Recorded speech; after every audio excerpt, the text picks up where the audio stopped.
Hi everyone, this is Thomas Newman of Viva Financial Tuition, and I'm joining Kelly Davison's OCS May 2023 pre-scene analysis today, just to talk a little bit about Viva Financial Tuition's course options. So this particular session is free. Okay, the session is being recorded. It will be shared with anyone who's registered after.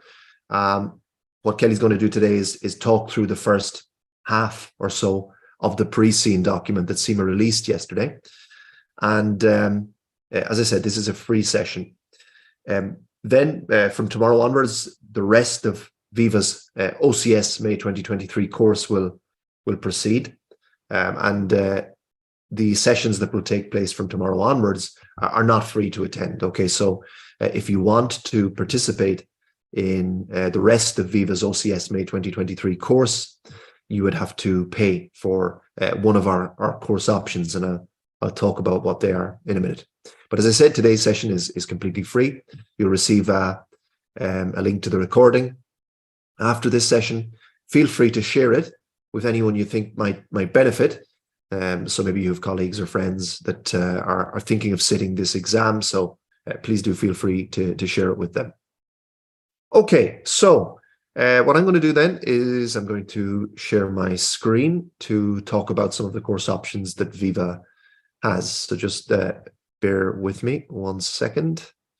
Okay, so the OCS course. So there are a few different options if you want to participate in this course with Viva, and I'll send you the links rather to these different course options after this session. But this is the main operational case study page at vivatuition.com, and it details what's included in our standard OCS course. Okay, so our standard OCS course is about 29 hours of course content between the webinars that Kelly will do. They're all recorded and put up on the website after, so if you miss one, you don't have to worry about it. You can watch the recording. There are 3 mock exams. They come with model solutions, and there are a number of other elements that I'll talk about in a minute. But this is all hosted on our website. All of this content, so it's a mix of live sessions and already recorded content. So when you get to the course syllabus, you'll see the details of what's included in this course. So we recommend that students do this pre-course work.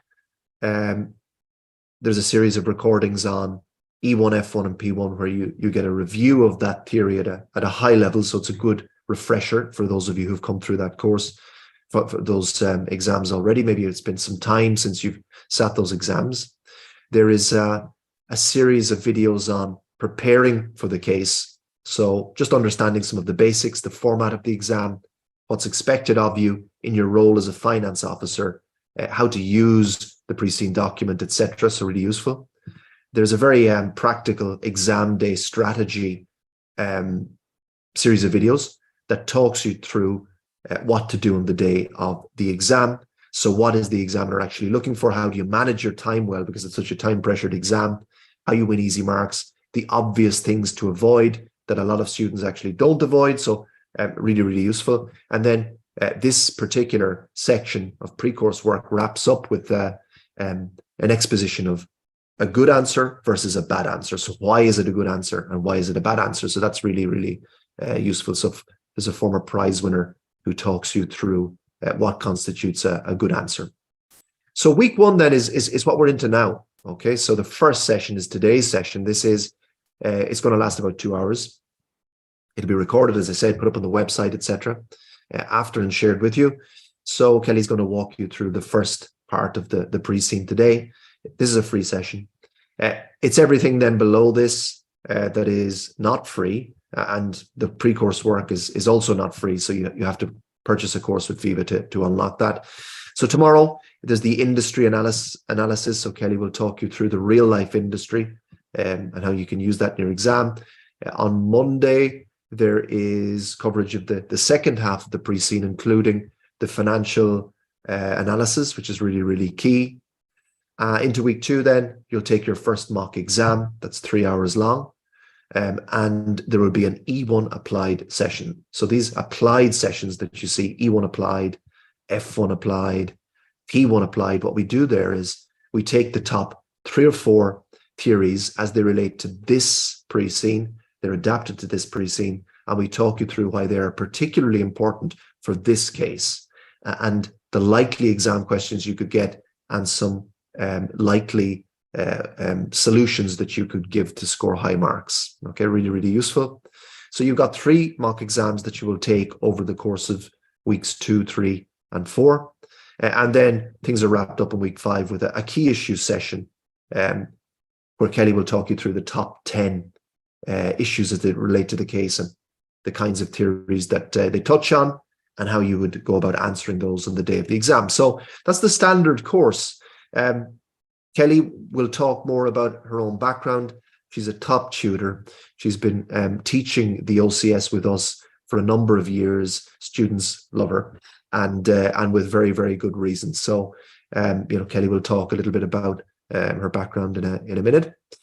The course pricing options then for the standard flavor of this course. So, the standard course is £199. You will have access to this until the 31st of August 2023, because this will cover both the May and August sitting. There's the same pre-scene being used for both of those sittings. Maybe you want to opt for something a little bit lighter. The OCS Light Pack then would give you access to just the pre-scene analysis and the 3 mock exams with model solutions, but you would not get access to these other items, the applied lectures, the key issues, the objective theory reviews, etc. Okay, so there are 2 varieties of the standard course. There is there's another course option called the Elite course. Okay, so the Elite course goes into far more depth, basically. So maybe if you're struggling with this exam, maybe you've sat it before and you've failed, or maybe you're very, very ambitious to do well and ensure you pass first time, or ensure that you score a really high mark, then the OCS Elite course is a really good option. So it includes everything that I've just mentioned from the standard course, plus it includes a number of personalized services in the form of marking. So the 3 mock exams that you do with the Elite course, you also get each of those marked by a tutor. So you get a full report with your scores per section. There is a report that includes your strengths, weaknesses, where you can improve, etc. So all 3 of your mocks are marked. That's very, very important part of this Elite course. And there are additional workshops with Kelly. So there are 12 hours of additional workshops, really, really exam-focused practical sessions. So let's go down and see what they are. So you get to the course syllabus area, you'll see this first workshop here is on April 1st, 2 hours long, each of these workshops. There's a detailed overview of the exam, what the marking process is. The following week then, as I said, when you take each of your mocks, you'll actually get a report with marking and feedback. The next debrief session then, or workshop session rather, each of the mock exams that you do will be debriefed by Kelly in her workshops too. So she'll run through the questions, run through the best solutions, how to interpret everything, and really, really exam focused sessions, as I said before. So you've got 6 of those workshop sessions, very, very exam focused, as I said, and very interactive. So there's a lot of back and forth on those workshop sessions between Kelly and the students, in a way that there isn't in the webinars. With the webinars, it's Kelly is talking through for an hour or so, or 2 hours maybe, as in the case of today, and questions are left to the end. But with the workshops, there's a lot more. It's a lot more interactive, as I said. The other thing to mention is that with the Elite course, you have a pass guarantee, so that if you fail your exam in May, and we don't think you should, obviously, if you go through this course and you do everything, but if you do, you can repeat the Elite course for August, free of charge. Okay. And another crucial element is there's a community where you get a lot of access to, Kelly, on an ongoing basis. So there's a private community where you can interact with Kelly on a daily basis. So there's questions, answers, additional consultation with Kelly there. So really a very, very complete OCS course option. As I said, if you struggled before with the OCS, or you want to score a really high mark, the OCS Elite course is a great option. And excuse me, Thomas, we've just been asked a question. Is there the ability to pay a top-up fee if you've got the all access at the moment? So thank you for the reminder, Kelly, because I forgot to mention the price of this course. So with the standard course that I was talking about before, it's £199. With the Elite course, it is £499. Okay, so the additional elements, the marking, the workshops, etc., the contact time with Kelly, they're really, really value adding. Hence the higher price point. And obviously there's a lot more work that goes into that. It's still a remarkably good price compared to equivalent courses by other tuition providers. So what you'll typically see for this kind of very involved Elite course is that with other tuition providers, they would be typically selling this kind of course for £800, £1,000, and even beyond that. Okay, so it's really good value. And the other thing we do with the Elite course is that you pay initial deposit of £99, and the remaining £400 is paid over 4 months. So you have the ability to spread the payments out. Okay, so £99 today to book your place, and the remaining £400 then you pay off over 4 months. So a member of our team will send out a payment link each month, and you would pay the remaining installments in that way. So if you're an all access member already, the advice I would give you is that you email us at info@vivatuition.com, and we would look at that on a case-by-case basis. But for sure, we'll be able to help you with a lower fee, say for the Elite course. Okay, so I'll put that in the chat box later on. info@vivatuition.com is the email address. If you have any further questions, of course, you can use the chat box or the Q&A box to send questions in today as well. And there is one more option if you're interested in the OCS courses that we have. It's called All Access. Okay, so I'll just go back and explain what it is. All Access, I think, is the best value for money of all of our course options. It's the most popular package that we sell. It's basically this. It includes the OCS standard course, the one that I talked about first, which is typically £199. But it also includes all of our other standard courses, E1, P1, F1, the MCS, the E2, F2, P2, SCS, E3, F3, P3 for 1 year. Okay, so you unlock all of those standard courses with this subscription. And that's usually £399. But we're going to run for the next 48 hours a deep discount on that. We're going to offer attendees of this webinar the option to purchase All Access for just £229. Okay, so that's £170 off.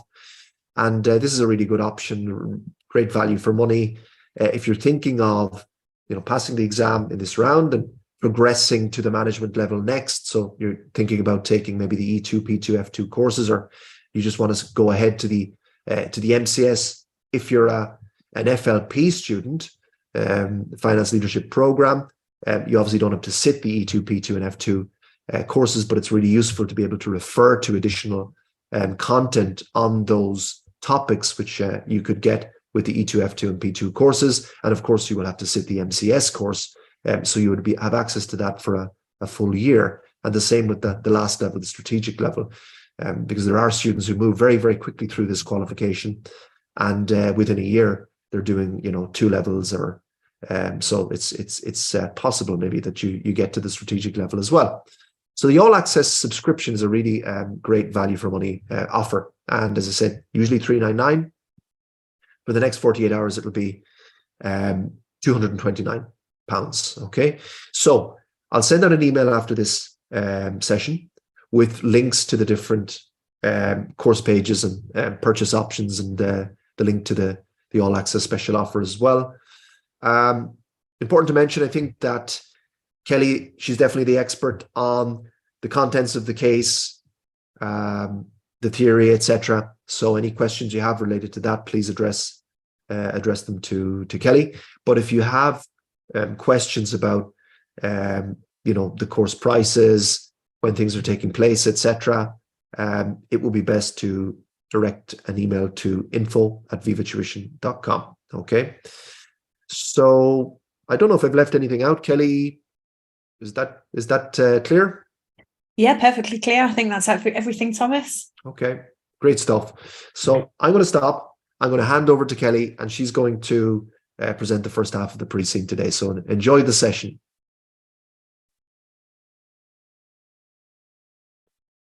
So I've got to make you a host again, Kelly. Important. Yes, please. Let's see. Okay. Okay, there we go. Superb. Thanks ever so much, Thomas. Thanks, everybody. Hi there, everybody, and welcome to today's session. A nice introduction there from Thomas. Just to sort of reiterate then that I am going to be looking after you. I'm going to be supporting you over the stages, if you like, of your operational case study leading up to the May sitting. As Thomas said, I've got quite a lot of experience of delivering in all of the different qualifications ultimately, and I've been teaching now for somewhere in the region of approximately 20 years in some way, shape or form. But as Thomas quite rightly said, one of the areas which is my key focus is the operational case study for the CIMA qualification. So you're in good hands. I think it's fair to say over the next few weeks that we've potentially got together. So what is today all about then? Well, hot off the press, obviously yesterday CIMA released the operational case study pre-scene material, and we've been scrabbling away to try and get a detailed analysis in relation to that pre-scene pulled together for you so that we can give you quite a lot of insight into the areas that we perceive to be key areas in relation to this particular pre-scene.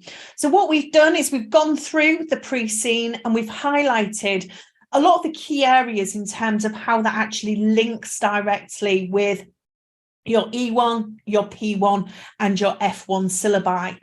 So we've basically gone through and we're able to give you a bit of insight. Now, obviously, you've got to appreciate that what we've done is we've just drawn on our experiences of these particular exams and the style of questions that you get and the themes that you get in the actual exam questions. And we've been able to actually apply that to our new pre-scene, which, as I said, is hot off the press today.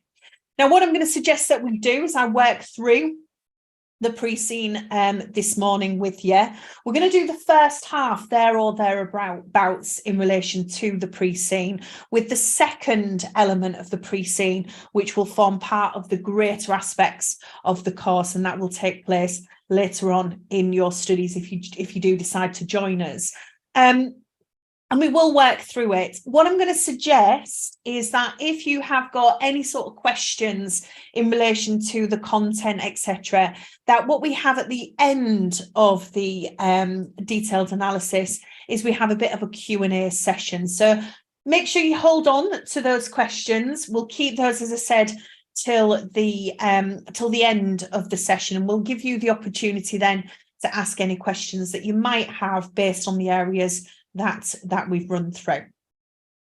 Okay then, guys, so I'm just going to share my desktop with you, and you should be able to see on the screen there the first page, if you like, in relation to your pre-scene analysis or your advanced information.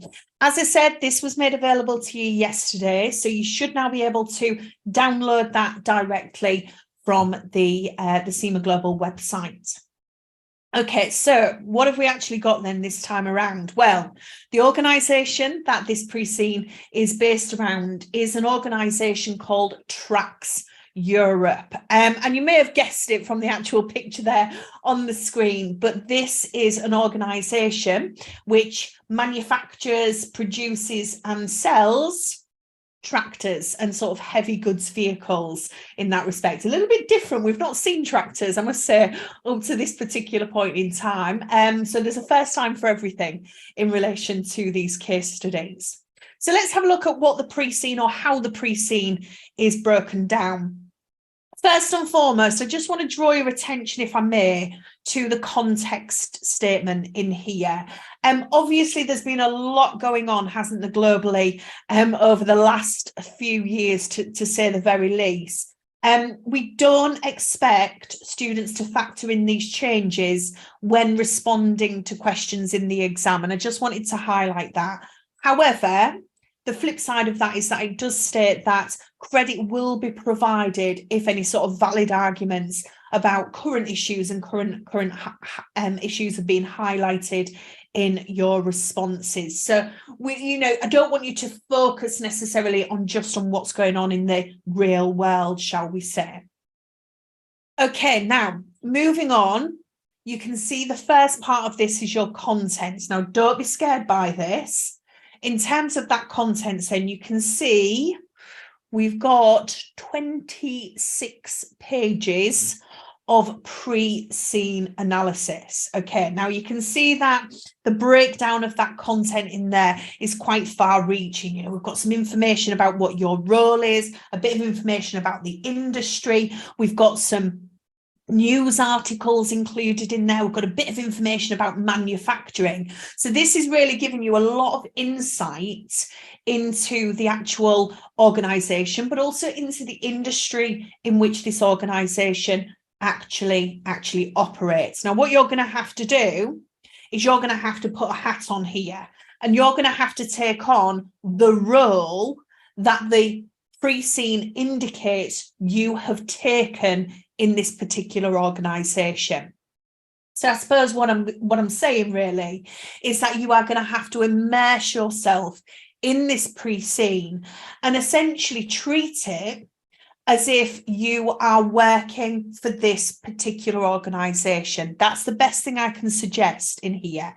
You need to know your role, you need to put that hat on, and you need to take on that level of responsibility and accountability within this pre-seen. Now, if you do that, it's going to stand you in really, really good stead when it actually comes to the way that you respond to questions in the exam. Okay, so just bear that in mind. So you can see we've got quite a lot of information in there, lots of articles, bit of information about the tax regime in the country in which this organisation actually operates. So what we're going to do is we're going to work through each of those elements. I'm going to aim to get through half of this in the time that we've got available to us. And as I said, do think about any questions you might have, which we might address at the end. Let's get started then. So first things first, who are you and what hat are you going to have to put on in this particular organisation? Well, ultimately, you are a finance officer. You're a finance officer who works in the finance department of Tracks Europe. So you are responsible and involved in the preparation of management accounting information. You have to provide information to managers. Now, that's really important. So you're providing the information to managers to allow them to then make decisions. Now, that's really important. You are not the decision maker. Remember, you are at the operational level of your studies. You're not at the management level, you're not at the strategic level as yet. We're getting there, but you're not there just yet. So the role in this pre-seen actually takes that into consideration. So you're there in the capacity of providing information and supporting the decision-making process. You're not making the decisions. Okay, so just bear that in mind, because sometimes when it comes to your responses, you're going to have to sort of rein it in a little bit and make sure that you're not saying, I suggest X, Y, and Z. That's not what these questions will be based around. It's based around you providing information to support the decision-making process, okay? So, finance officer, you work for an organisation called Tracks Europe. Real world examples, if you're wanting to do some additional research, you've got Fendt, you've got New Holland, you've got John Deere. Those are just a couple of real world examples of organisations that would fall within this particular remit. More on that if you're joining us when we do our industry analysis. So you've got to provide information in relation to management accounting. However, you're also in a position where you support and help with the preparation of the financial statements as well. So it's not just management accounting in here. We're also thinking about financial accounting as well. Hence the mix between the P1 and the F1 content in here. So there's no getting away from the financial accounting and your accounting standards. Those also need to be taken into consideration in here as well. So you are going to support. What are the types of things then that you're going to be involved in? And let this be sort of an idea of the types of questions or the sort of areas that you're going to get types of questions based around. So short-term focus, that's going to be our primary sort of area of concern. Costings, so looking at how you cost out maybe a production process or a particular type of product. Please do not shy away from the fact that digital costing is also a really hot topic. That is one that's going to have to be really considered in here. Budget support, budget preparation, budget analysis through variances, possibly the different types of budgets as well. Thinking about rolling budgets, thinking about activity-based budgeting, thinking about management of working capital. Remember, short term in here. So thinking about what we can do to make sure that we're controlling our short-term working capital. Thinking, therefore, about things like cash management issues that we might have. Risk assessment, so using tools to help support the risk assessment process. So things like using decision trees, using things like payoff tables, and things like expected values. Remember, you're not going to be making the decisions. You're going to be providing the information to support the decision-making process, and that's absolutely key. And finally, you're going to have to help support the financial statement preparation. So you're going to have to be all over your accounting standards. So thinking about things like non-current assets, thinking about things like inventory management and those types of areas.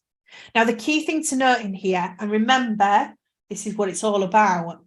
At the end of the day, we've also got to consider E1 as well.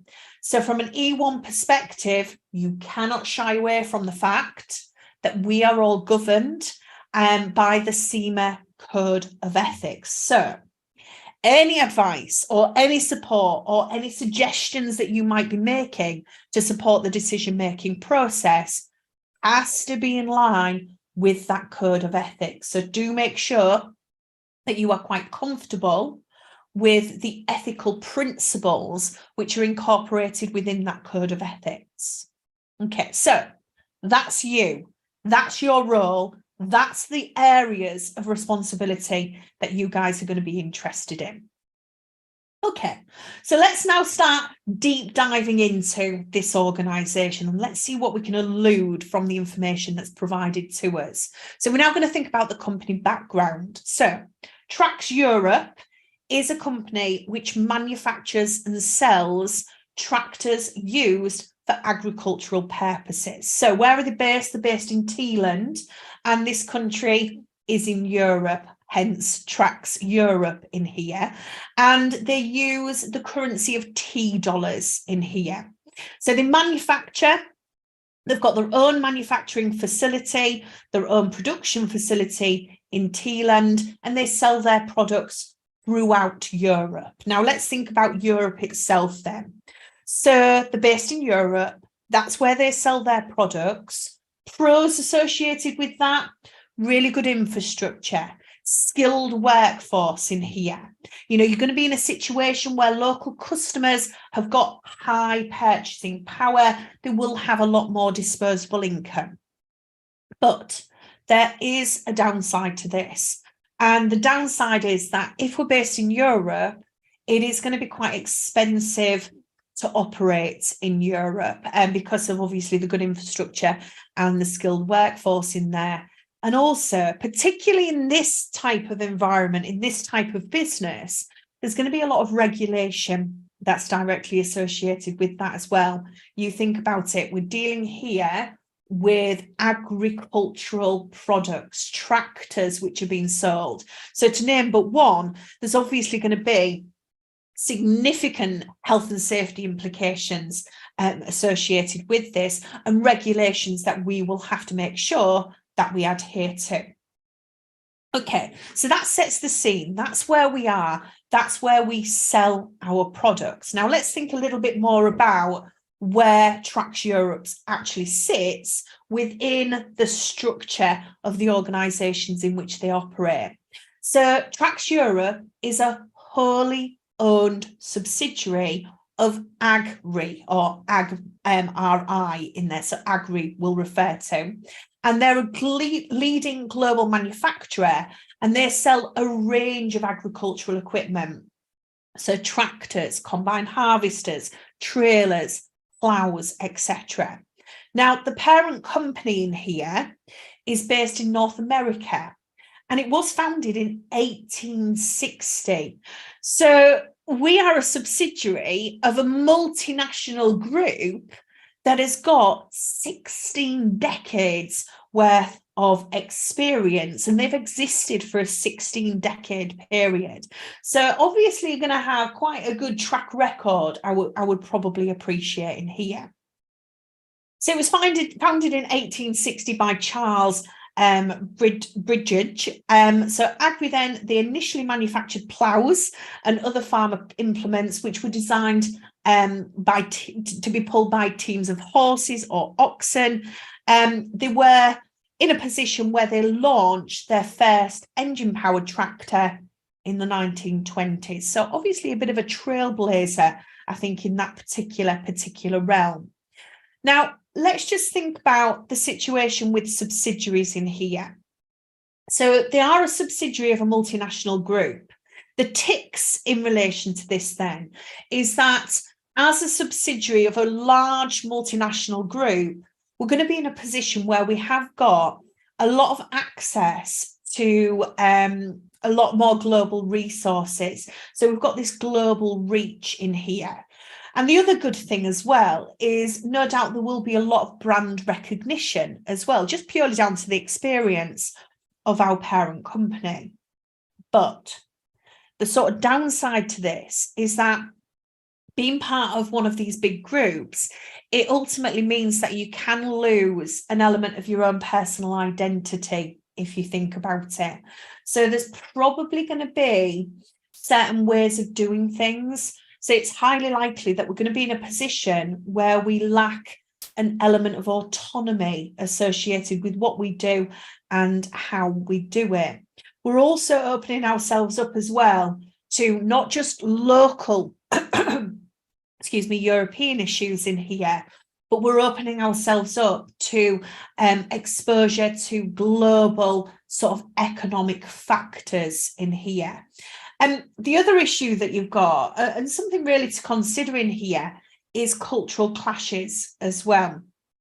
So working in a lot of different environments, working with a lot of different sort of geographical locations, etc., could lead to sort of conflicts in relation to culture as well. Okay, so a couple of things of food for thought in relation to our organisational structure. Now, in terms of the setup then, Agri has got a number of subsidiaries. It states there numerous subsidiaries, some of which manufacture and sell finished products, tractors, combine harvesters, etc. Some of which actually make the components and sub-assemblies in relation to tractor cabs.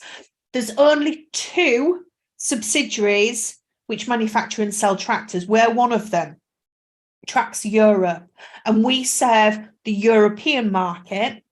And then we've also got Tracks America as well, and they're based in North America, and they serve the Americas, Australia, New Zealand, and also parts of Asia as well. Now, we were set up quite a while ago, 1960s, as a result of expanding into Europe. Okay, now, with reference to this then, what you need to be thinking about in here is that we are quite niche for agri, in the sense that we are only one of two of their subsidiaries that sell tractors. Now, in terms of sort of expansion of our operations, we're somewhat limited, if you think about it, because Tracks America, Americas, Australia, New Zealand, parts of Asia, we look after Europe. So in terms of geographical reach, then it looks like agri as such has got it covered, I think it's fair to say. Now let's think about what we do. So first thing, quite interesting, is Tracks doesn't actually sell directly to the end user. Okay, so they don't sell directly to the customer. So we're not in a situation where it is a B2C market, business to customer market. The customer, remember, is mainly going to be farmers in this situation. But what we do instead is we have this layer in there, because what we're doing is we're making sales through dealers in Europe. Okay, so throughout Europe. Excuse me. And those dealers then sell to the end user. Excuse me. Now, Tracks has got a sales team. Okay, and this sales team develop and maintain the relationship with this large structure. Okay, now, a couple of points here. From an E1 perspective, business intelligence here is going to be absolutely key. So we need to make sure that we've got business intelligence systems in place, which could be used for customer relationship management. So a really good CRM system in place. So we need to make sure that that is robust enough to make sure that we've got really good relationships with our dealers. But the flip side of this, remember what I said, we've got another layer in here. We're not selling directly to our customer. Is there a possibility that we could possibly remove some of those intermediaries in there? Is there a possibility of removing some of those dealers and actually dealing directly with our customers? Now, don't get me wrong, obviously that's going to have some issues. It's going to have additional areas that we're going to have to consider. But what you've also got to consider is by cutting out that middle ground, we will be able to optimize our margins as well. So again, I'm not saying necessarily, but it's definitely food for thought in here, isn't it? About possibly opening up our own retail outlet in Teeland could be something that we could do to hit our customers directly. Now, with all of the tractors then that they sell, these are large tractors for agricultural use. They're manufactured at the company's production facility, that's in the west of Teeland, and manufacturing is largely, as it states there, an assembly process. So engines, they are built from scratch. It ends then with the final tractor assembly process. Okay. Now, with reference to this then, Tracks buys raw materials, parts and components from a variety of suppliers, some of which are other group members. Now, that's going to be important, and something that I just want to flag here from an F1 perspective, think about taxation, yeah? So think about the ethical implications associated with taxation, where you've got sort of transfer pricing within a group actually taking place. Okay, so just something in terms of thinking about what the implications of that could be. Now, the other thing to note here, which again I find quite interesting, is we do manufacture, we do produce, we do assemble our products in here. Something to consider from a P1 perspective, theory of constraints. Think about bottlenecks. You know, what if something goes wrong in that assembly process, and what would be the overall implications associated with that? So think about, excuse me, the theory of constraints. Think about bottlenecks in the assembly process, and think about how you could go about identifying those and ultimately eliminating those from the production process. Okay, so in summary then, what's happened?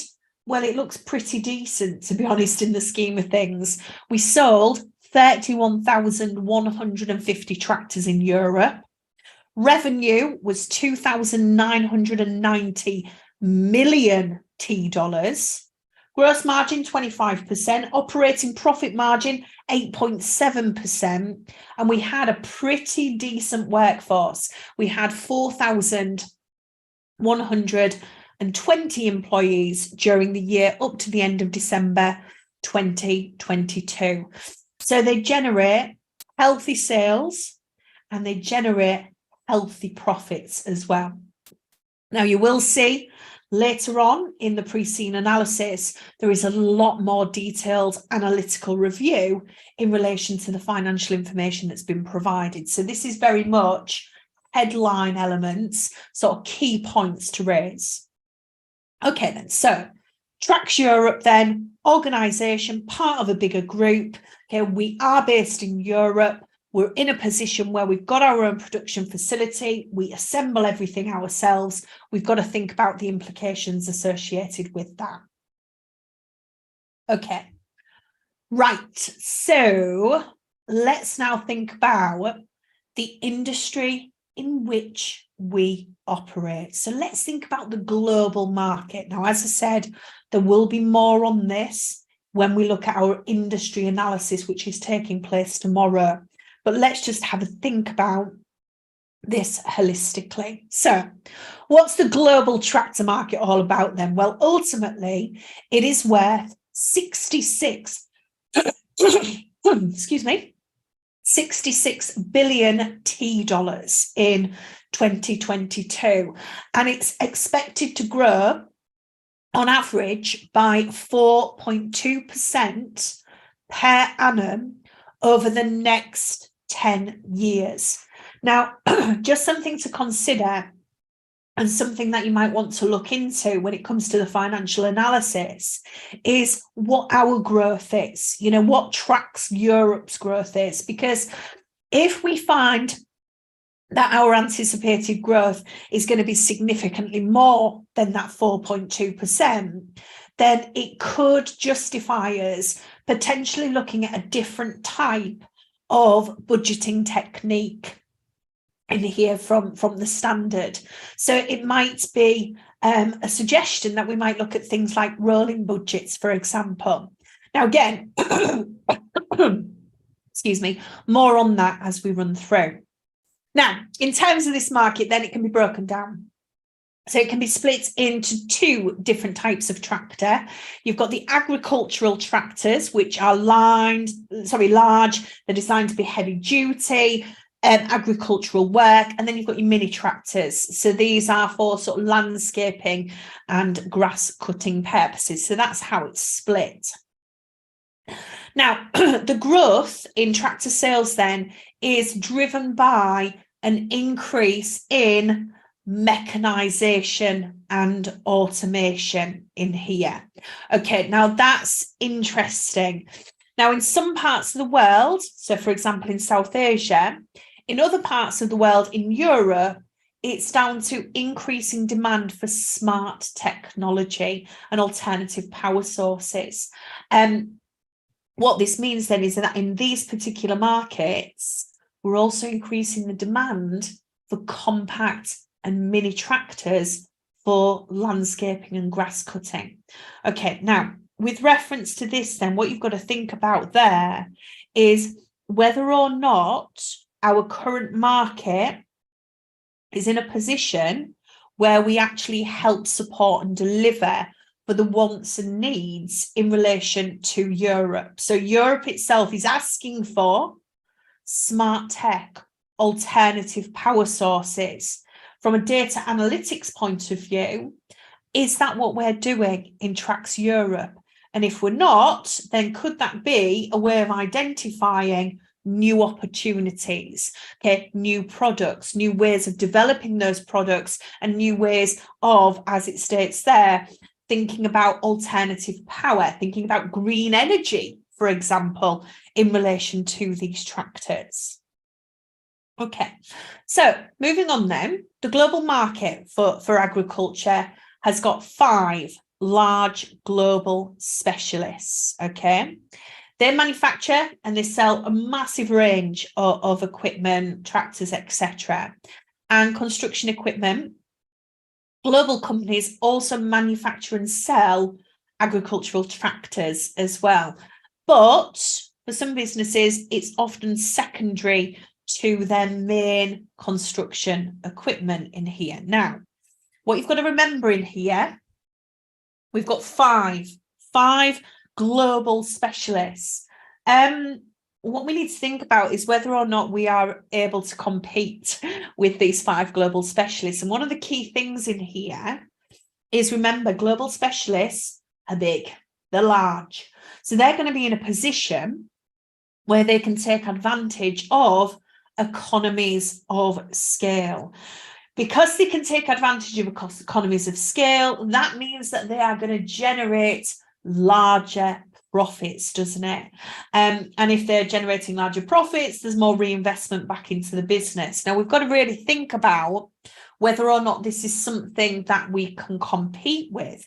You know, could we become part of that global market?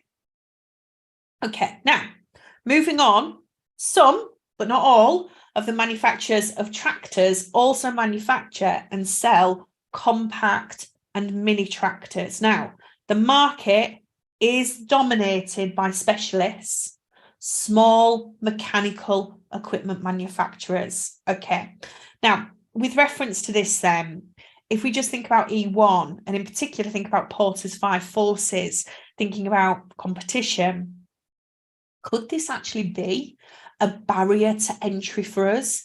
You know, it's dominated by specialist small mechanical equipment manufacturers. Can we break into that market, or is it going to cause us real problems? Is it going to be futile for us to try and enter that market? So we need to really think about the fact that it's already dominated in here, and whether or not it's actually worth us actually going into and possibly penetrating that particular market. Finally then, before we look at the European market specifically, the power and specification of tractors does vary. Okay, it varies considerably across the world. And it's quite often influenced by the type of farming that's undertaken for each region. So for example, agricultural tractors, which are sold in North America and Western Europe, tend to be larger, tend to have a higher specification than some parts of Asia. So just something to think about here. If we want to expand our operations outside of Europe, then we have to consider whether or not we are compatible with the nature of the farming in that particular region. So we really need to look at whether or not we can mirror that. I think that's the key thing. Okay, so that's the sort of global setup in relation to the structure. Let's now think about Europe itself, because Europe obviously is where we are operational. So if we just look at the breakdown here specifically, tractors, Europe, last year, 155,000 were sold. Now, if we just look at this pie chart that we've been provided in here, look at Tracks Europe, where the grey area in relation to that pie chart there. We are in a position where we've got a 20% share. Okay, so 20% share in here. Now, with a 20% share, it's not going to take much if you think about it, albeit it will be a lot of hard work, but could the company actually become a bit of a market leader in here? Could we drive it to actually get a quarter of the market share in here? So there's real opportunity, I think, in relation to Trax Europe in this situation, real opportunity to drive and grow to ultimately become one of the market leaders in relation to agricultural tractors. So really very much food for thought in relation to that. Okay, let's have a look at our website now. So this is what we produce on our website. This is our range of tractors. Now, one thing that you'll notice in here, if I just whip down, is you've got 3 different sort of tractors within the range, but we have also got models as well, different models. So what we've actually got in here is, when we go through, you'll see we've actually got 9 different tractors that we operate. So we've got our ranges, but then we've got the different types of tractors within those ranges. So as I said, there is 9 different types of tractors that we produce and sell. Now, something which is absolutely key, and I must say we don't go from one exam sitting to the next without actually having questions on this area. Variance analysis is absolutely key. You need to be all over variance analysis. But one that we do often see, particularly in scenarios where we've got a real mixture of products and different types of products, is we often see sales mix and sales quantity variances coming up from sitting to sitting. So this might be something which is prepared for you in terms of the exam, looking at the different tractor ranges and the different types of models that you've got, and the implications of selling more or less of those different ranges or models, and the implications that that has for profitability of the organisation. So please do make sure that you've looked at sales mix and sales quantity, because it is an area that we do increasingly see in exam questions. Now, as you can see here, we have got 3 different models, 3 different ranges, I should say. We've got the A++ power, the A+ power, and the A power in this situation. Now, looking at each of them, you'll see that the power available here is a defining factor. So it tells you what the horsepower is in relation to them. It gives you a range of horsepower depending on the model, and we'll look at the model in a second. And it also indicates in there the weight associated with these particular tractors in that range. Now, something I think that's quite interesting to note here is that the weight of the vehicle increases with the horsepower in here. However, remember what we've just looked at. We did establish, didn't we, from the pre-scene, that something that our customers are demanding is they're demanding more compact vehicles. Okay, so a bit of an imbalance in there, and maybe something that we're going to have to really consider in here. You've then got the A+ power. Again, you can see there a different level of horsepower, a different rate. And then finally, you've got the A power in there. Again, horsepower changes and also the weight as well. Now, with reference to this, something to just consider is budgeting as such.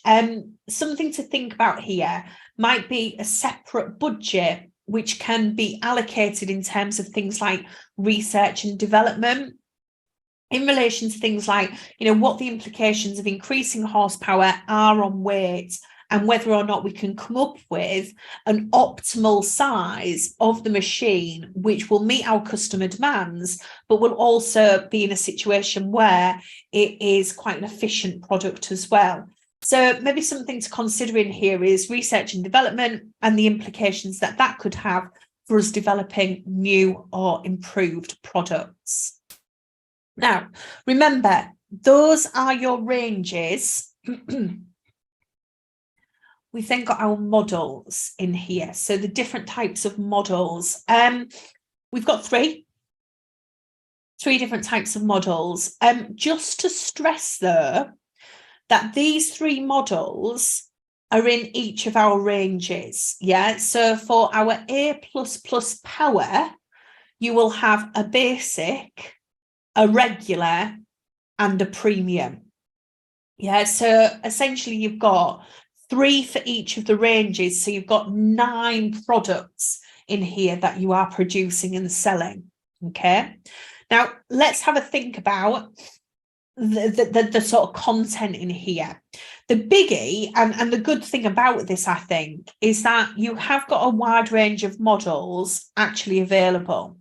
So what that means, if you think about it, is that you're probably going to be in a position where you're hitting the sort of right price point in relation to the majority of your customers. Yeah, that's the key thing. So what do the customers need? There will be a product available for them. So that's what we've sort of tried to do, I think, in terms of the way that we've set things up. We've tried to saturate the market to the extent that we offer something to everybody in terms of the tractor market. So let's think about each in turn. Now, as the name suggests, not rocket science here. The basic is going to be more basic than the regular. The regular is going to be more basic than the premium, isn't it? So let's think about the basic. This is the starter model. Okay, so this is the one with the lowest maximum power. It's the smallest size in each of the particular ranges. From the perspective of weight in there. It's practical, no frills, still comfortable, and will get the job done. Yeah, so that's our sort of solid basic example. We've then got the regular. So regular, as the name suggests, mid-range in here. In terms of the power, it's mid-range.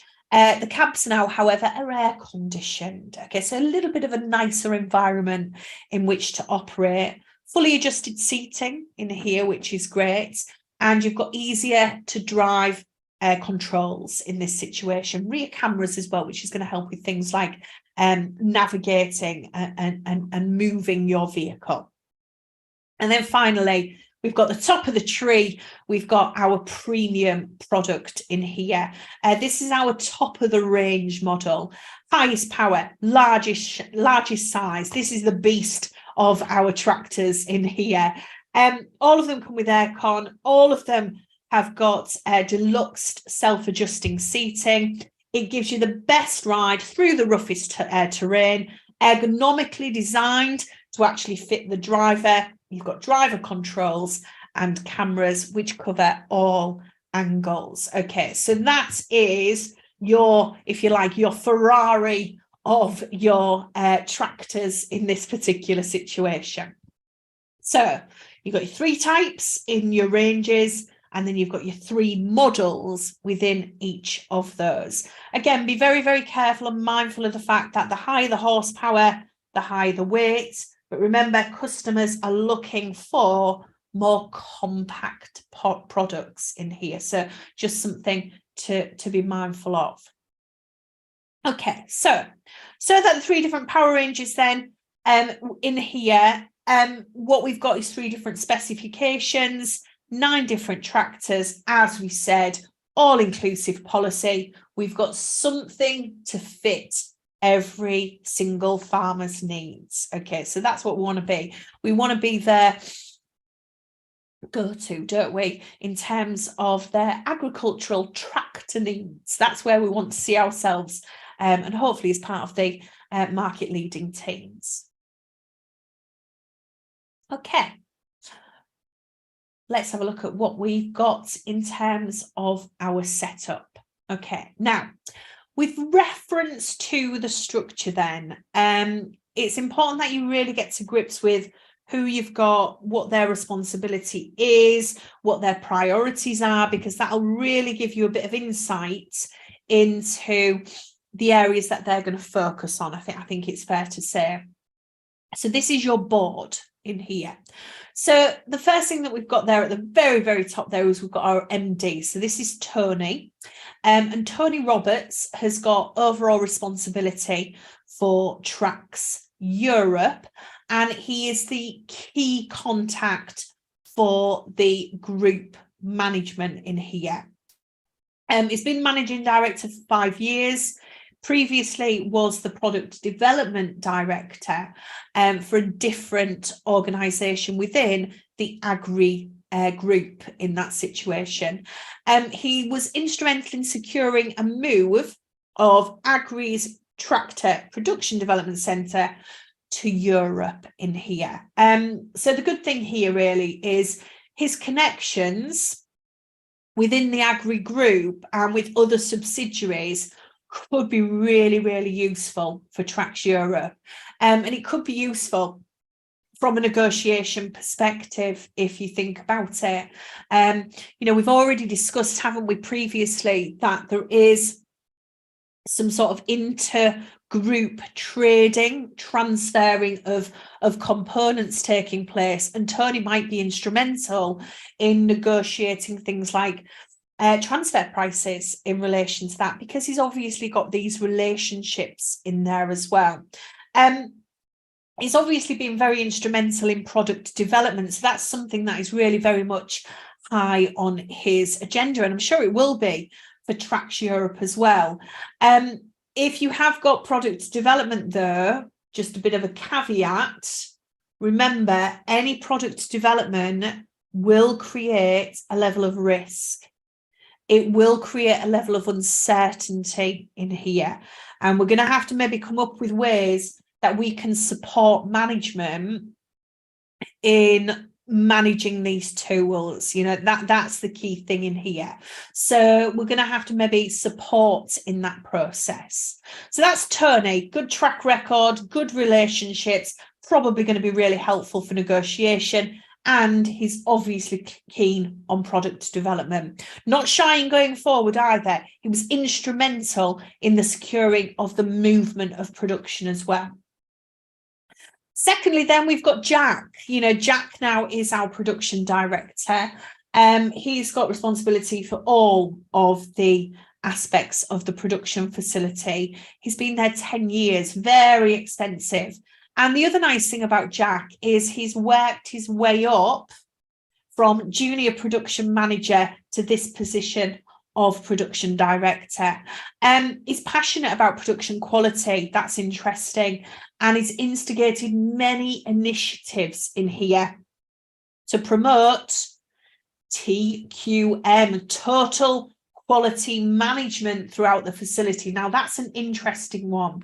So TQM, total quality management, get it right first time. Also thinking about continuous improvement as well. Eliminate waste, continuous improvement. The key thing, however, with TQM is that everybody's got to buy into it.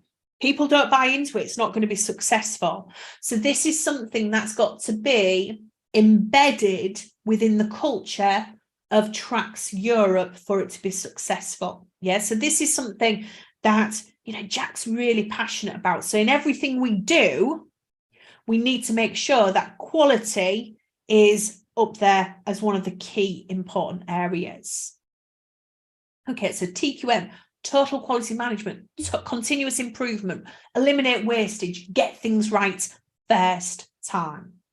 We've then got Joe. Joe is our product development director. We'll probably work really closely with our MD in terms of product development because of his experience, obviously. Mechanical engineer, 20 years experience in the field of tractor development and design. He's only been in position 6 months, so going to be quite keen, I think it is fair to say. He's keen on embracing new technologies. Good. Remember, That is what we found that our customers were asking for in Europe. Yeah, they were looking at a different additional sort of digitalization, and also looking at things like different types of fuels and ways that the tractors are run as well. So he's really keen on embracing these new technologies, which is great. It also includes, as we've said, there's something non-diesel fuels. Interesting.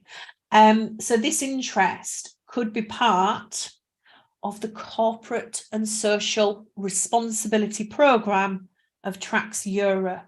Think here carbon emissions, think about carbon footprint, think about sustainability. You know, as consumers now, we are becoming a lot more aware, aren't we, of the fact that we've got to consider things like environmental impact and sustainability. Think about our customer base, our farmers. You know, farmers may well be in a position where they might have tax allowances associated with buying more environmentally friendly tractors. That's something that we have got to make sure that we support as the provider of those tractors. If we don't, we're going to get left behind. Okay, so again, quite forward thinking, going to be keen, being in position 6 months, so definitely one to watch. Rena is our sales and distribution director. Oh, this is critical to success. Yeah, Rena is absolutely critical to success. She is responsible for developing and maintaining those relationships. Remember, we do not sell our products directly to our customers. We sell our products through a dealer. So critical to the success of this business is that our dealers are kept happy. So it's vital that we've got these good relationships in position, and those relationships have to be built on, they have to be maintained as well. And that's where Rena and her team will come in. In terms of this then, she's been with us 8 years, and in this time, she's increased your dealer network by 20%. So again, Rena's obviously got a lot of experience in here, and she's obviously maintaining those relationships very, very well and expanding that dealership base as well. Also, just consider here, remember we mentioned before, possibly doing a little bit more B2C, business to customer. Again, obviously Rena will be instrumental in that if that's something that we consider. Gina's next. Gina's our HR human resource director. She's responsible for all HR issues, and she is an expert in employment law. Remember what we said last year, 4,120 employees. Gina's going to have a big team in there supporting her, obviously, with the human resource function. Interesting that they say that she's an expert in employment law in here. It's going to be really important for us to understand areas of responsibility in relation to this as well. And also thinking about things like making sure that we're looking after our staff. She has been in position 4 years, and she believes a high level of employee welfare is key to success.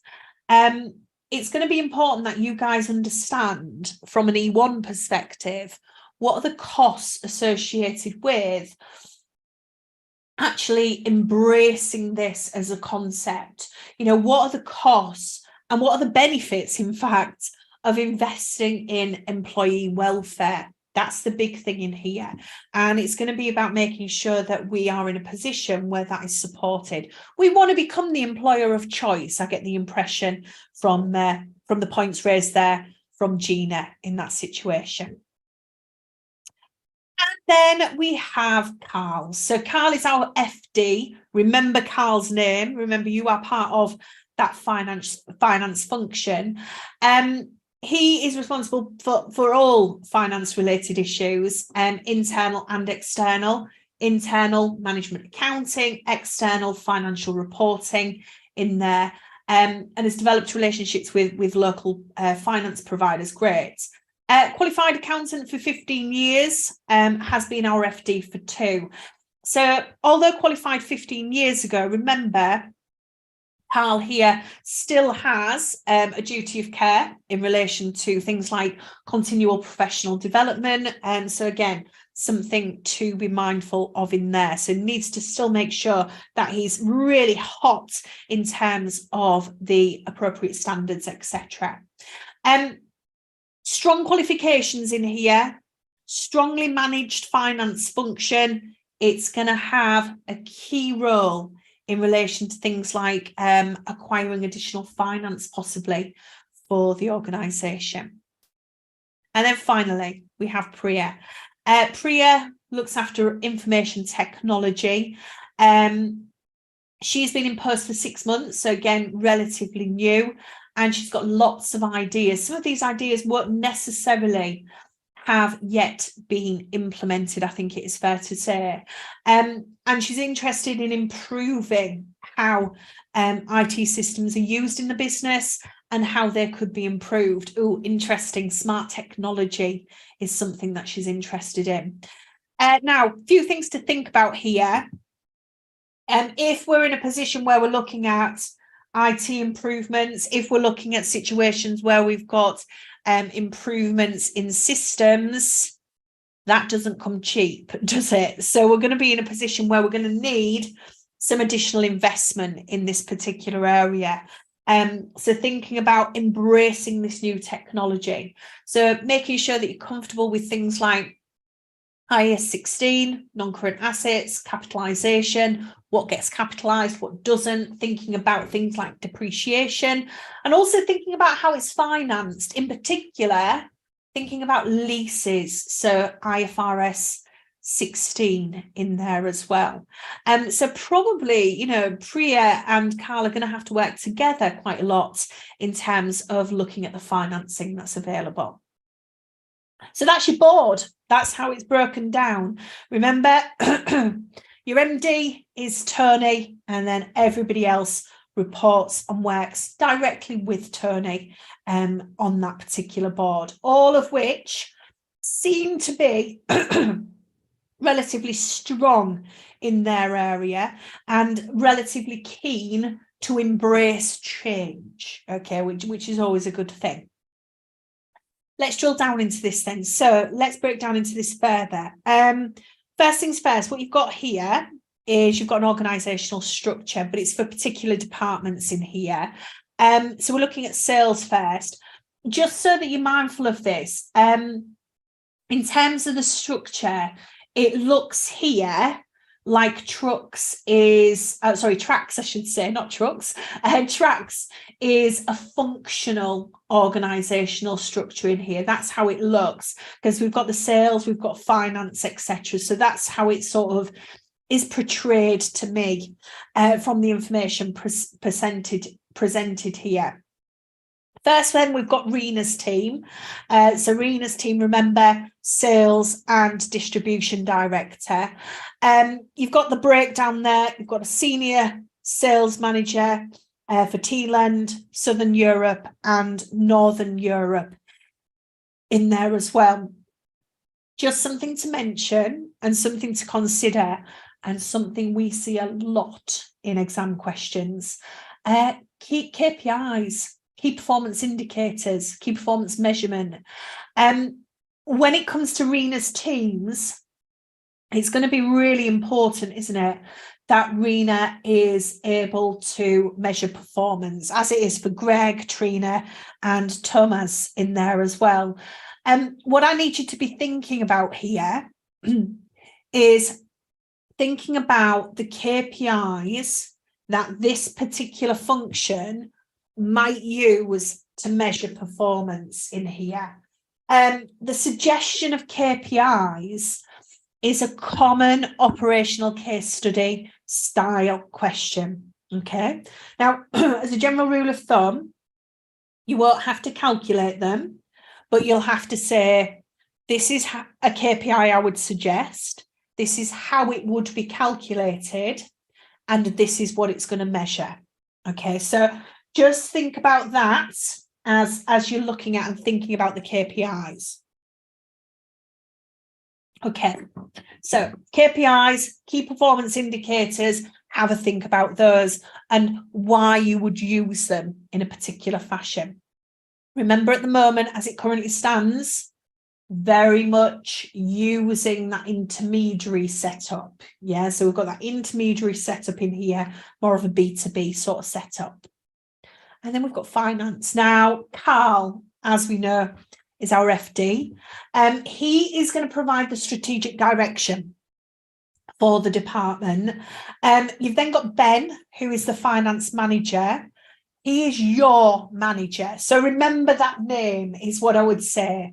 Ben's name is important because it's highly, highly likely that he is going to be the one sending you emails in the actual exam. He's going to be the one asking you to produce work on his behalf or to help him and to support him. Now, Ben's role is likely to be concerned with ensuring that financial reports are actually pulled together, that are completed on time in a required certain format. He will work really, really closely with Carl. You're going to have to support Ben. And that's where you come in. So you've got the finance team. You've got 5 finance officers. That is your role. And you've then got 7 finance assistants in here. Now, I just want to stress again, if I may, just your level of responsibility, if you like, your pay grade in relation to this. You are not the FD, you are not the FM, you are a member of the finance team.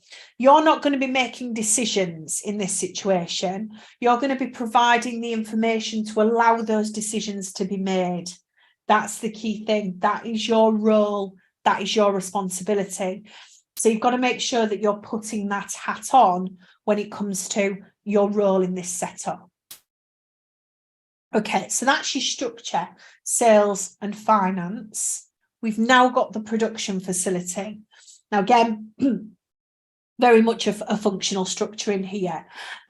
You'll see later on that 89% of your staff are employed in the production department. Okay, so there's a lot of labour in relation to production. What does that do? Well, does it highlight to us that there is a possibility there for more automation? Something that Jack's interested in, isn't it? So possibly automation in there. And again, here, starting point, KPIs. You know, what KPIs are going to be important to this particular department in here? You know, how are we going to measure performance of the production department? You know, what's going to be in place? How will we measure it? How will we calculate it?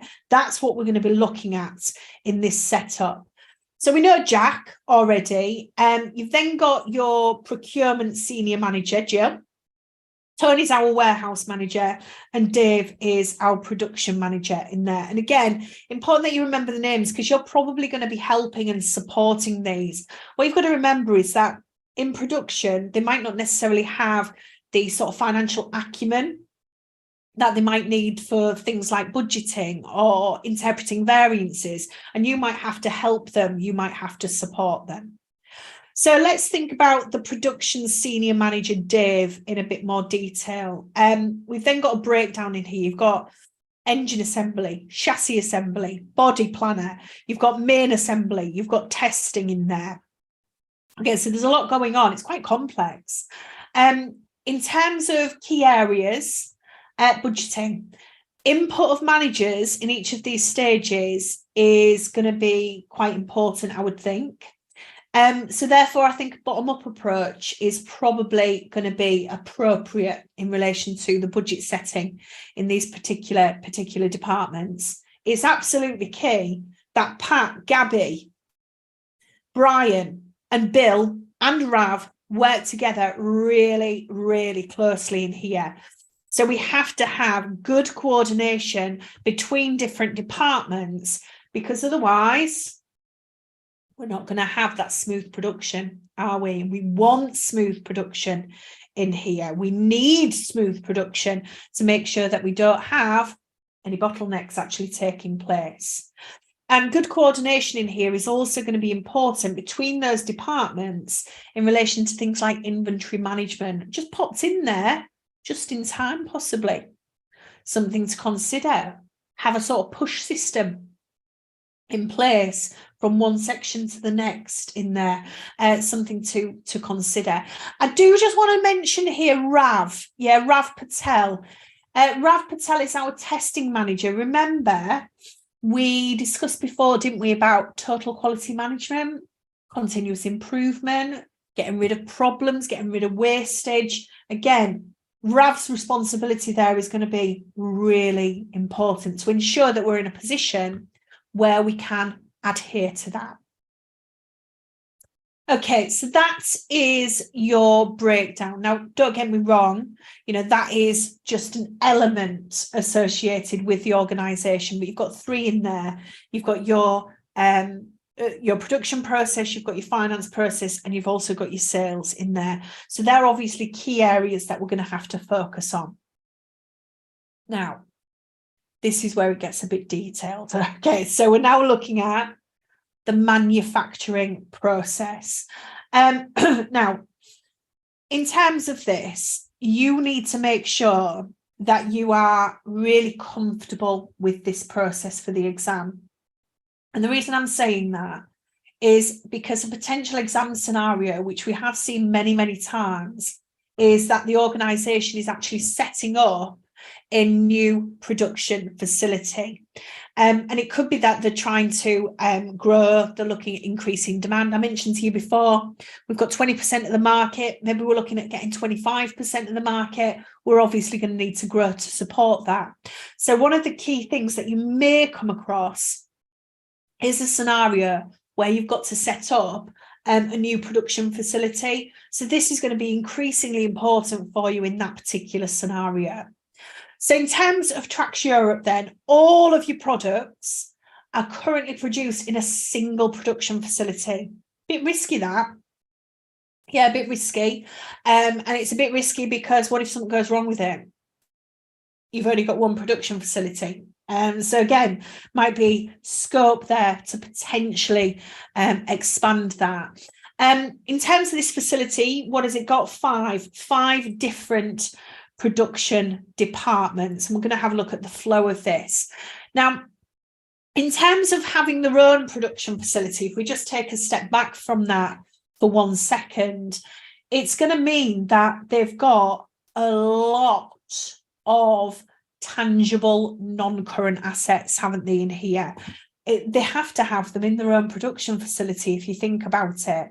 So what you need to be thinking here is about reinvestment in new non-current assets, thinking about depreciation, thinking about how those non-current assets are ultimately going to be financed as well. So you're going to see here non-current assets mentioned quite a lot as we're going through. And the other thing I would just say as well is this is the manufacturing process as it stands now. We're not saying it's perfect. Okay, we're not saying that. So we're not saying it's perfect. So if we're not saying it's perfect, what we need to think about is how it could be improved. Yeah, so you might have a potential scenario of process re-engineering that might need to take place in here. So you need to reflect on how could it be improved? What could we do to make it better?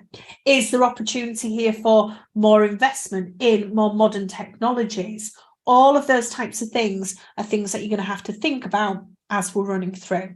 So think about process re-engineering, think about improvements. Now, as I said, it is important that you know this process well, because it could be really valuable when it comes to answering a question based on production. Okay, so let's just look at it in overview terms. So you can see the knock-on effect here, guys. Yeah. So you've got engine assembly, chassis assembly. At the same time, you can see that chassis assembly and body panel production tends to run in parallel. You've then got the main assembly, and then finally the testing stage. Okay. Now, in terms of this then, know that process in here, know that process, and let's look at the detail. So the engine assembly department. So in this department, the engines are assembled from scratch, yeah, using parts and components and sub-assemblies bought in from trusted suppliers.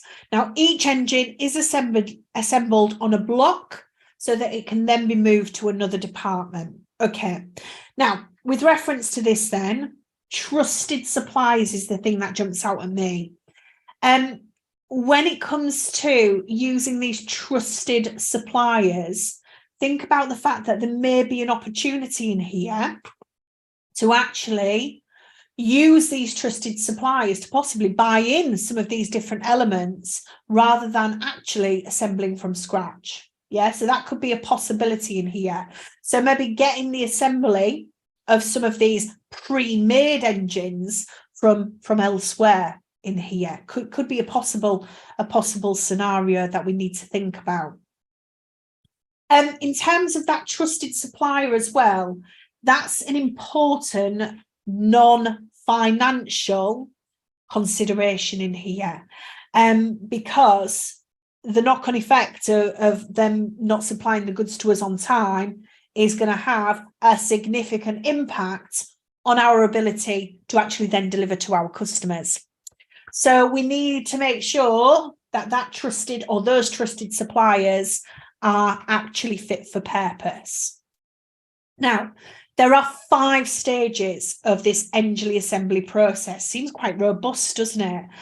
Each of them requiring a different, highly skilled specialist mechanic to pull it all together. Okay, now, one thing I've pointed out here from a P1 perspective is in terms of this, we need highly skilled staff. Now, one thing we might think about is whether or not that is a requirement and whether or not we can move to lower skilled staff in this situation. Now, if that's the case, then that could obviously have an impact on things like labour variances, couldn't it? Okay. Also as well, heavily reliant on labour in this particular section as well. Moving on then, it says some stages require a single mechanic, while others require multiple mechanics in here. Skilled staff, specialist mechanics in here. You know, we've got to think here about how we budget for that, don't we? That's the key thing. Could we use things like zero-based budgeting for training of our staff, as an example? You know, we've got here specialist staff. How do we keep them happy?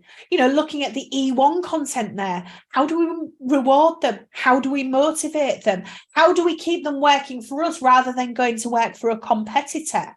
You know, they're crucial in this production process. Therefore, it's vital that we can attract the right staff with the right skills at the right price. And that's where our HR director is obviously going to be instrumental in this particular process. Now, at each stage then, and as each stage, remember there's 5 of them, is completed, the partly finished engine is mounted on the block and it's moved to the next stage. It's automated through an automated track system which runs through the department. So when they're completed, they then go through a quality control check. That's interesting. So the quality control and testing check happens at the end, okay, at the end of assembly. Is there a possibility there that we can look at maybe changing that? Is there a possibility that rather than having it at the very, very end, that we have it throughout the process? That's something that we might need to consider in there. Remember, with TQM, with total quality management, it's about getting it right first time. Here, we might have to undo things that have gone wrong in the past in this particular situation. Now, one of the other things they mention here is about this system of pulleys and chains and winches and things. respect of this, that sounds like it's quite a manual process. From an F1 perspective, can we replace this? Can we improve it? Can we automate it a little bit more in this situation? Now, something to consider, which I've not mentioned yet, is if we're in a position where we are changing non-current assets, do we have to possibly think about the fact that we might have assets which are held for sale at the end of the accounting period? So thinking about IFRS 5 in that situation, make sure you're comfortable with that. See it a lot. Yeah, we see it a lot in exam questions. So assets held for sale at the end of the accounting period. What's the criteria? How do we make sure that it's classified appropriately? Now, something that we haven't mentioned so far, and definitely something to be sort of underlying and simmering underneath, is thinking about how we absorb costs. And we've not been told about the absorption process in here just yet, but possibly something to think about is activity-based costing and how our overheads are absorbed into the production process. So thinking here about things like cost drivers. Okay, so cost drivers and what is applicable in this particular setup. Okay, so that's your engine assembly. We've now got this chassis assembly department. Again, in here, thinking about overhead absorption rates, what is a most appropriate absorption rate? We saw with the engines, we were saying, look, it's very labor intensive. In here, we've got a bit of a mix, actually. So we've got, in this situation, we've got a lot of labor, but we've also got automation as well. So again, it's going to be about coming up with an appropriate method. Okay, so looking at sachet assembly then, this is where the tractor's created as such, and it starts with the actual frame itself, into which we then pop the, pop the engine. It sounds so straightforward. The transmission, the gears, the rear, the front axle, and the steering system are also built into this as well. The chassis itself is in the form of high-grade steel, and it's cut by a machine, and it's a precision cutting machine in this situation, and it's then welded together by robots. E1 point here, digital technology. It looks like the organisation is embracing this. And remember what we said about the board of directors. They're really interested in this particular process. Could they use it even more, I suppose, is the question in this situation. In terms of the welding together, etc., obviously we've got some automation in here. Activity-based costing could be an option in this situation, but it's more complex, isn't it? It's more complex. So therefore, it is only really relevant where you've got a complex structure actually in place as well. So activity-based costing can be something to consider and think about in this particular situation as well. And as we said, just highlighted there in the second paragraph down, it's a mixture of a mechanized and a manual process. So we've got that balance in there. So really something to consider further. Finally then, with our chassis, it's largely therefore after that point manual. There is a small inventory set up in relation to this particular department, so that we are in a position where we can move it on to the panel production department as and when we need to. Inventory, a key area really. IES2, one, valuation is always sort of a hot topic to consider, but maybe thinking about whether or not we've got a possibility in here for things like just in time in relation to passing on that inventory from one department into the other. So thinking about where we can optimize our working capital cycle through the way that we actually control our inventories. So in summary in here, we've got some automation, we've got some manual labour in this situation. Therefore, that's going to have implications for the way that we absorb our overheads. There is possibility in here for us to consider more process automation, but we have to think about the pros and cons associated with that. So we have to think about the financial implications. Non-current assets are not cheap. And we also need to think about the non-financial implications as well. So thinking about the impact that it could have on staffing, for example. If you went to more automation, then you may have to get rid of some of your staff, which obviously could have a significant impact, in relation to things like motivation in relation to your staff. And as we know, our HR director is of the mindset that this is absolutely key for the organisation. One thing to note, and you will see this coming up a lot as you go through your pre-scene, as we go through a more automated process, obviously that's going to need reinvestment in non-current assets. So we need to make sure that any changes in those non-current assets, reinvestment, new non-current assets, etc., making sure that we've got the financing available.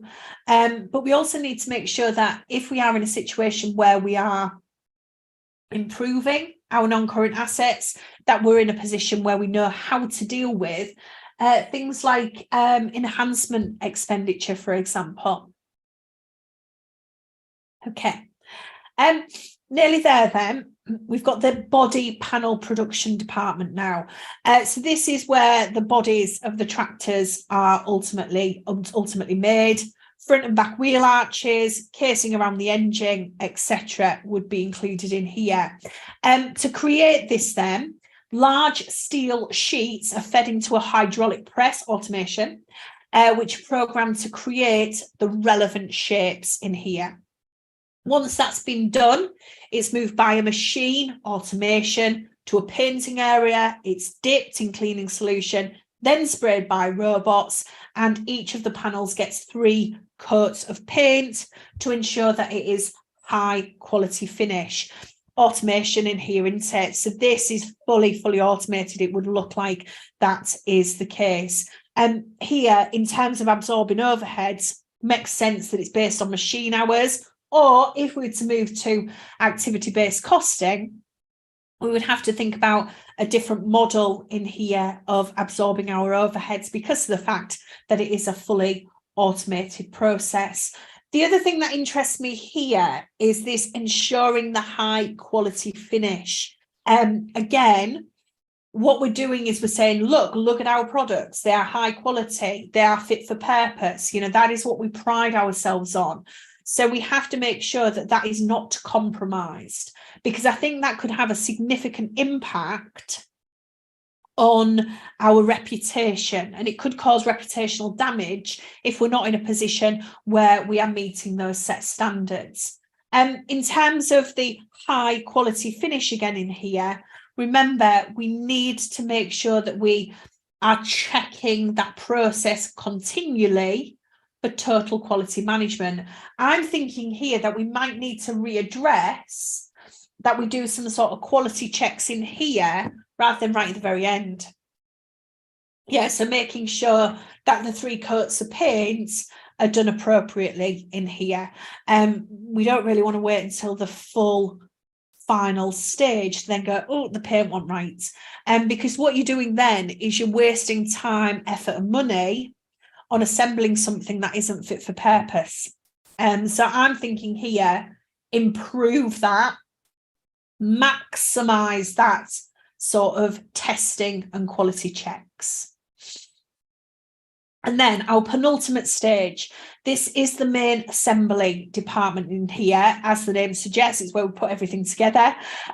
So this is where on a large production line, we run through the department. At the start, there is at the start of the production line, a completed tractor chassis is delivered from the chassis department, loaded onto a block, can be maneuvered as required, and then across the production track. You've then got the sachet, you've then got the final process in there. So literally, this is where the magic happens, if you like. And this is where our product is pulled together. With reference to this, again, it looks like here that there is a bit of a mix in terms of labour and in terms of machine hours in this particular situation. It's very difficult to know what elements are isolated here, what elements are machine, what elements are labour. We might look at improving efficiency further. How are we going to do that? Possibly removing some of these sort of transfers between the departments if we possibly could.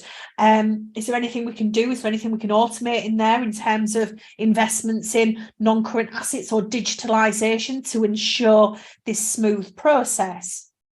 Because in here, there could always be situations where there is a bottleneck which needs to be considered. And then finally, we have the testing department. So this is where we test our final products, we inspect them. If we're thinking about activity-based costing, this could be the test. The testing could have a cost driver of inspections. Yeah, the number of inspections that take place in here. I'm really concerned about this though. So all finished tractors are tested in here before being certified as complete. I would like it to be more often than right at the very end. I think that's the key thing in here. So it involves running the tractor on specially designed treadmills that stimulate the tractor's working environment. It does seem to be very heavy in relation to testing the actual ability of the tractor, rather than being in a position where you're checking the sort of ergonomics of it, you're checking the paintwork and things like that. So I think more testing is probably going to have to be required in here. And maybe thinking about how you could improve that process. Again, in this department, obviously these treadmills are not going to be cheap, so there might be the necessity in here for additional investments. Okay. And then finally, we've just got this section on other information about company operations. Now, this is quite a large area. So I think that's probably a good point for us to have our cut-off in terms of our first session in relation to our pre-scene content in here.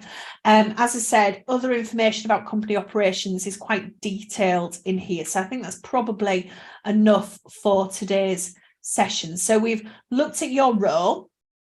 We've looked at Tracks Europe. We've looked at the environment in which they operate.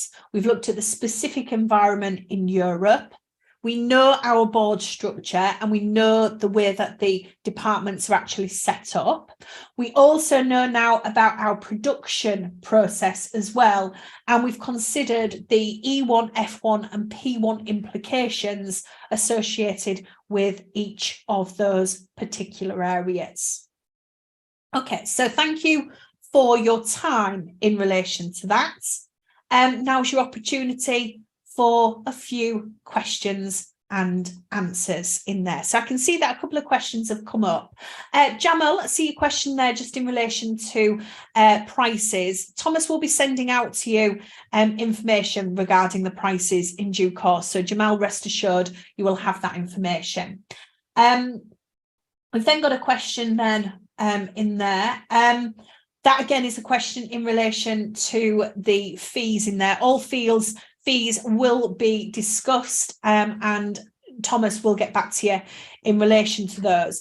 My opportunity really now is to answer any questions that you might have in relation to the pre-scene that you've just gone through and also the case study exam itself. So has anybody got any questions there that you might want to ask? You can use the Q&A panel or your chat panel. Please feel free.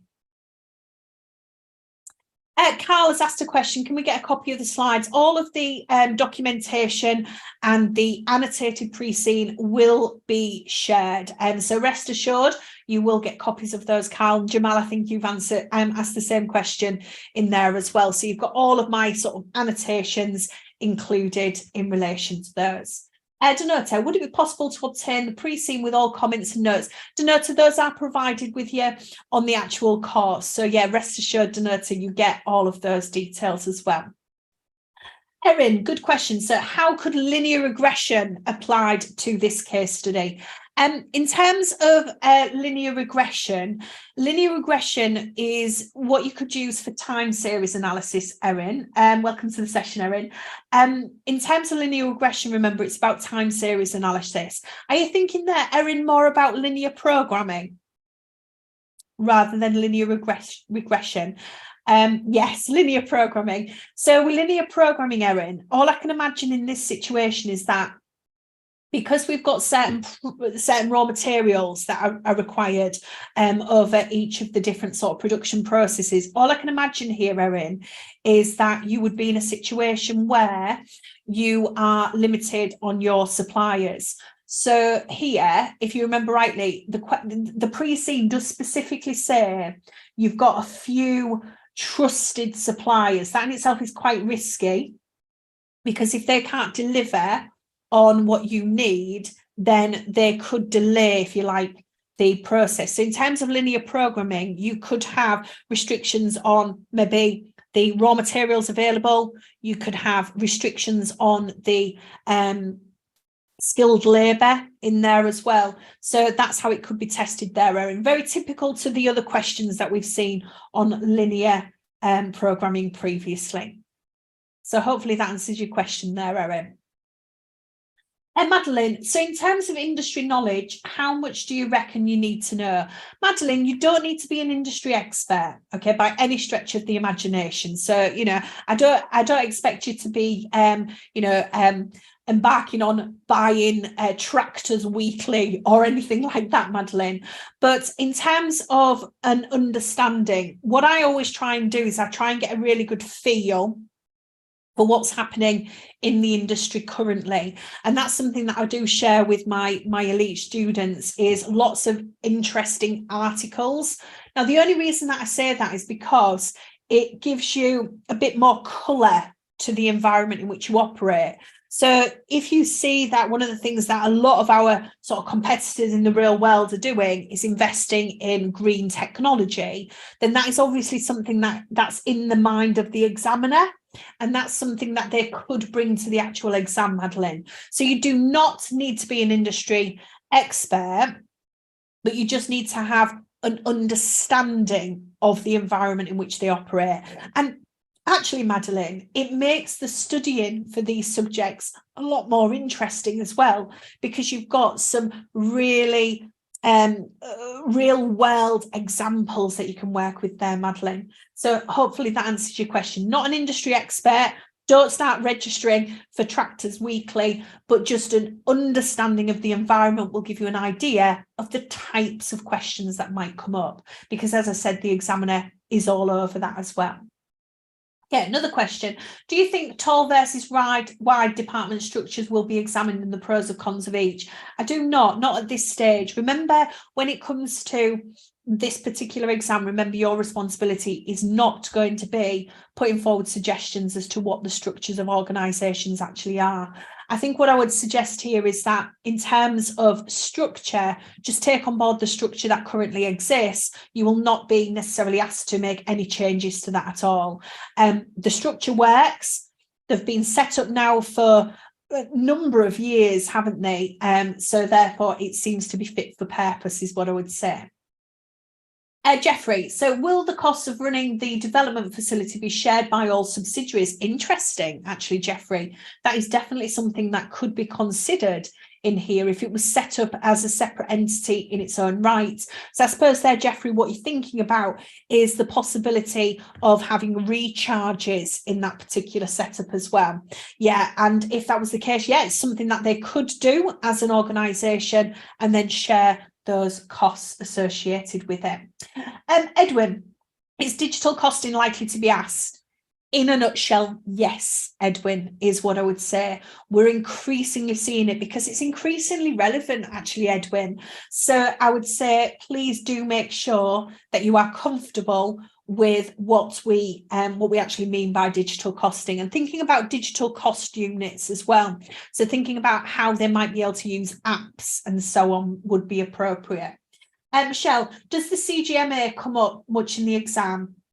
Is it worth having a few examples? Michelle, we've seen it a few times, and when it's been mentioned in the exam, what they've done is they've given you the headings in there as well. So they've not just said, the CGMA model, they've actually told you what elements of the models actually are, which I think is really helpful, so that you can then look at those and say, right, how would that be applicable?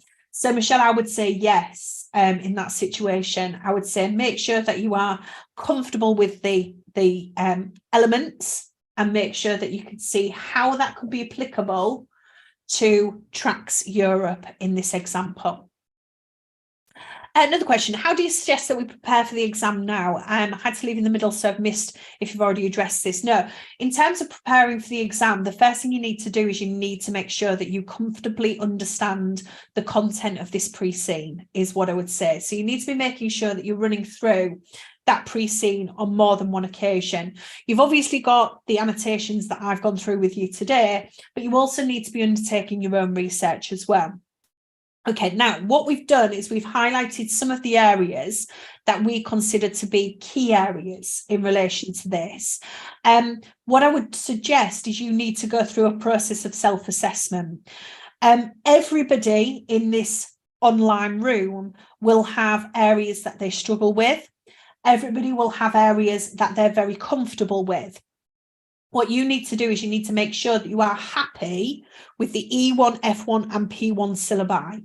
Now, I know some people will have exemptions, but remember, you've got exemptions from the paper, you've not got exemptions from the knowledge. So you need to make sure that you're going back over those key areas and making sure that you understand what those key components will be. And we do cover E1, P1 and F1 applied for this particular case study if you are joining the exam session. So that's definitely something to do. And then what I would also suggest is that you have a look back over some of the old exam questions, which will then give you a really clear indication of how it's examined. And that would be my suggestion. I also think as well, Viva's mock exams are fabulous, absolutely fabulous, and some of the best, if not the best in the industry actually. So those are always really good for you to have a look at as well. Another question, will we be asked the pros and cons of centralisation and decentralisation? Probably not. Remember, this exam is a very practical exam. This exam is not what I call a learn and churn exam. That would be something that you would be asked in E1. In this exam, it's about application. So with this exam, you have very sort of few calculations to actually do. It's more about interpreting the information that's presented to you. So things like organisational structure, group structure is what it is for the most part. So you wouldn't necessarily be looking at something along those lines. As I said, that's more about this is centralisation, this is decentralisation, these are the pros and cons. We're past that stage at this point, and it's more about the application process.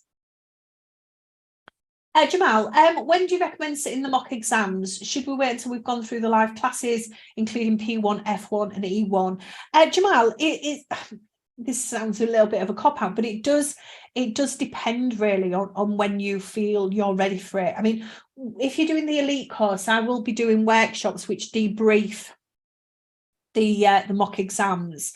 The deadlines are soft deadlines, so as long as you're getting them in good time for us to mark them for you, then we will mark them and give you feedback.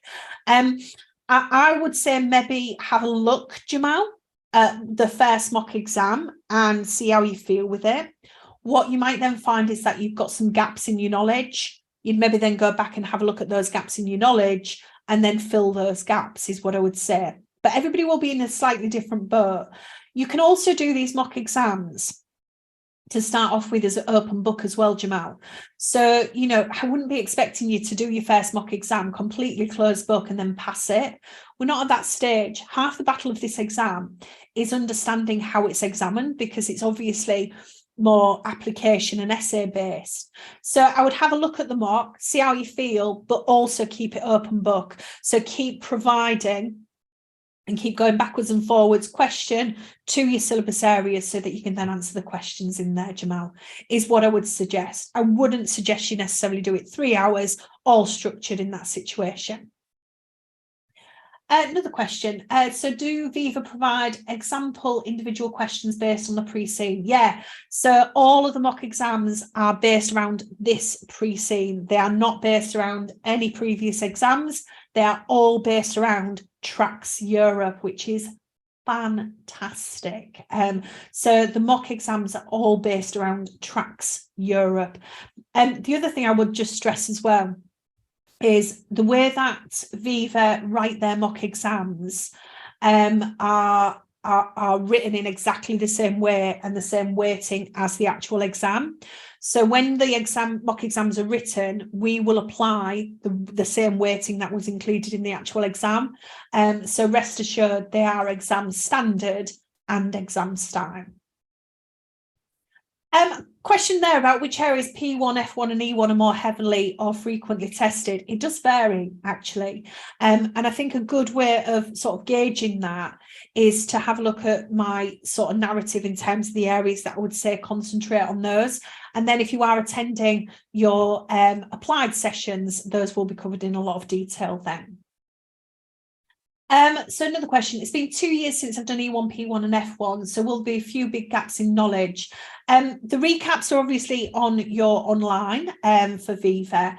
In terms of when we go through the applied elements, what we'll do is we will highlight to you the key areas that you need to focus on, and then it'll be a case of going back and having a look at those key areas and making sure that you're comfortable with it.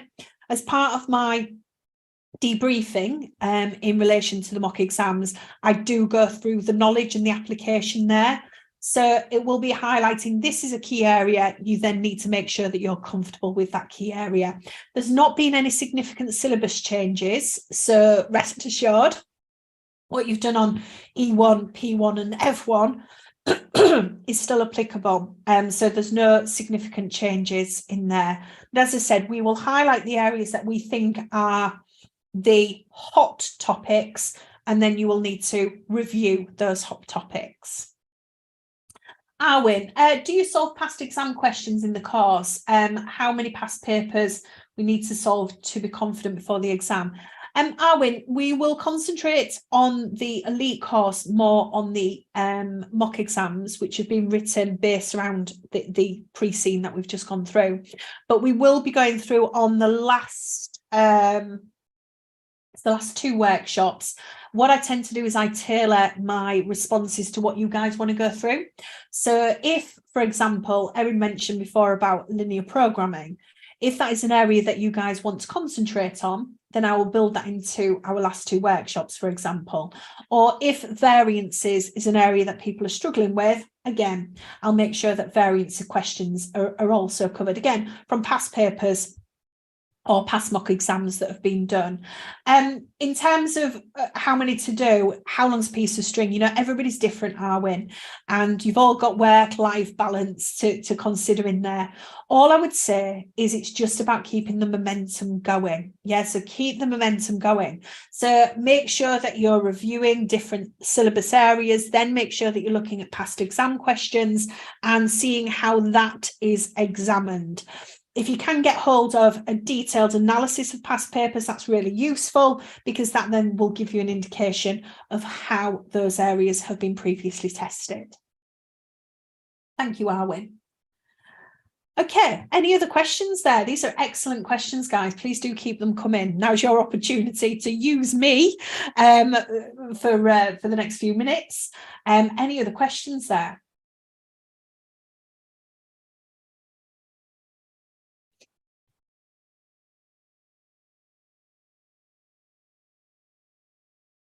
Okay, well, I do hope that you found that quite insightful going through the pre-scene, and maybe it's given you a bit more food for thought in terms of the areas that you need to concentrate on in relation to that.